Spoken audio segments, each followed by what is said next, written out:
Hello coin collectors out there, welcome back to the Big D Coins channel. Hopefully everyone is having a great day as always. Really excited to make today's video because we are going to look inside this right here, which is a 1996 uncirculated coin set, and it has a coin that I've been talking about quite a while on the channel. Included in here is the lowest mintage ever Roosevelt dime. It's a special edition dime that came out as part of the 50th anniversary of the Roosevelt dime. So let's open it up and check out the coins in here. We will talk about the mintage of this uncirculated set. We'll talk about the sales price of this set when it originally sold. We'll talk about the sales price that it's selling for now.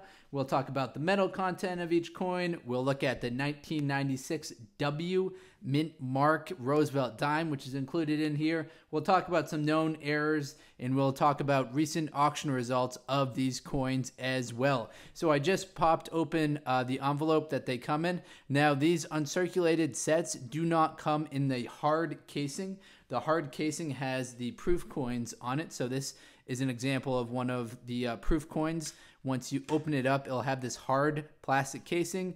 The uncirculated sets are just this kind of cellophane casing that you'll see right here. So inside we have this uncirculated coin set. This lays out what the coins are. It tells what's on the obverse, that's the front side of the coin, who it's designed by, the reverse, who that's designed by, the composition of the coin, the standard weight, standard diameter, and the edge. Now the redded edge, that means that it's grooves going around the outside. Mints include that on some of their coins as a security feature, so you'll generally see that for the higher value coins. With the United States Mint, they start that out at the dime. They don't do it for the cent and the nickel. As you can see here, none of these coins have any silver in them, unfortunately. The penny, is the mostly zinc combination, because these ones are made after 1982 when they switched over from mostly copper to mostly zinc. The nickel, as you can expect, a copper-nickel combination. Same with the dime, quarter, and the half dollar. So no silver in these coins. On the flip side of this, we just have kind of a preview of the dime. So we've got some dimes right here, a hand holding them, and then them going through the press. Now we have the red section right here. We'll zoom in a little bit, but these ones right here, as we can see with that mint mark, the D Mint mark, these ones are from the Denver Mint. So we've got one of each. We've got a nickel, half dollar, quarter, a penny, and a dime. And look what's in the sixth little holder right there. It's just a cool kind of token. It says uncirculated, the big D, and then Denver. When we flip it over, you might not have seen one of these little tokens before, so let's take some time to look at it. We just see the mint seal on the reverse side of it. So a little cool token. Obviously, this doesn't have any face value to it, but kind of a neat little thing to hang on to if you are into coin collecting.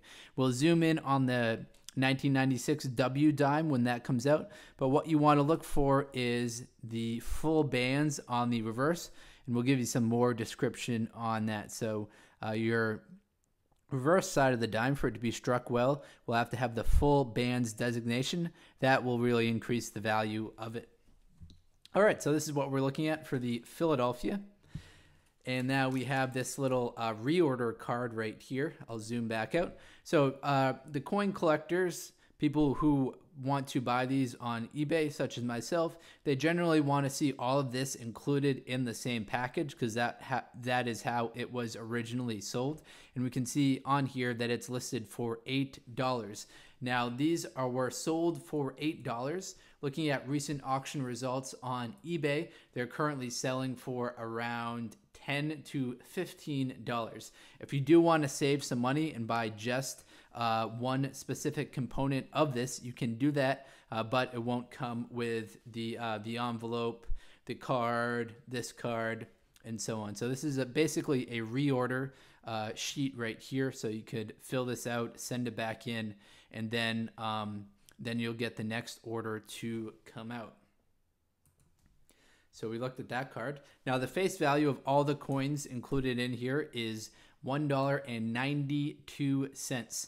There are 11 different coins that were included in this set. So we've got 1, 2, 3, 4, 5. We've got 5 in each. And then we have this dime, which is the kind of the coolest part of this set.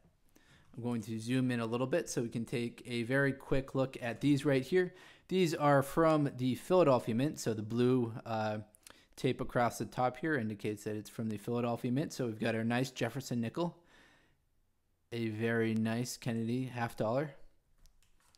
We've got our Washington quarter. We've got our Lincoln penny. And we have that token, except this one says P for the Philadelphia Mint. Uncirculated Philadelphia. When we flip it over, we've got that United States Mint Treasury seal on it. So very cool little token that many of you probably haven't seen before. We'll check out the the Jefferson Nickel. Now this one wasn't struck very well, unfortunately. See how the steps are kind of a blob right there? We can't distinguish the different steps. If we could see the full steps on this reverse of the nickel, that'd be worth a lot more money, but we can't. And then we'll get over to the dime and we'll look for the full split bands on the dime. So it's just moderately struck for the dime, nothing special there. All right, here is the main feature of today's video, the 50th anniversary of the Roosevelt dime. Very patriotic little envelope right here. And here is the dime. This top section right here is a little commemorative thing to celebrate Roosevelt. It says when he was born, how he unfortunately contracted polio. Well, at Campobello Island, he went to Columbia, got passed the law bar, the New York State bar there. Then he went on to be a New York State senator. Then he was the guy behind the New Deal legislation, which is kind of trying to make a little bit of a comeback now. We talk about his declaration on the date of Pearl Harbor attack, December 7, 1941. He famously said that was a date which will live in infamy. And then, unfortunately, he passed away April 12th, 1945. The following year is when they started to make the Roosevelt dime in 1946. And then in 1996, they made this cool commemorative coin to celebrate that. So we see the W mint mark right there. And let me get you the mintage of the 1996 W mint mark Roosevelt dime. So there are only 1,457,000 of these that were produced. PCGS breaks it out on their website between the full bands and the regular strike dime as far as the grading of it. But let me give you the price associated with just the mint state coin. So assuming we don't have the full bands designation. All right, so the price on that, the highest graded 1996 W mint mark that they've graded seven of them actually at a mint state 69. That's a very impressive grade, especially considering the scale only goes up to 70. None of those 7 that they've graded at mint state 69 have sold at auction. The highest auction one that has sold has been a mint state 68. And they have graded a lot of those. They've graded 667 of them. Those are selling for around $50 to $60. Now, part of the reason why those aren't selling for as much as you might have expected is because a lot of these never actually made it into circulation. Probably very, very, very few of them actually made it into circulation. So people just got them. They were protected in these cases, and then they sent them right to PCGS, and then they never got tossed around or damaged at all. So they went, truly uncirculated from the uncirculated set to PCGS. Now, as I've got it holding right here, trying to balance the light as well as the plastic, let me explain to you the full bands designation.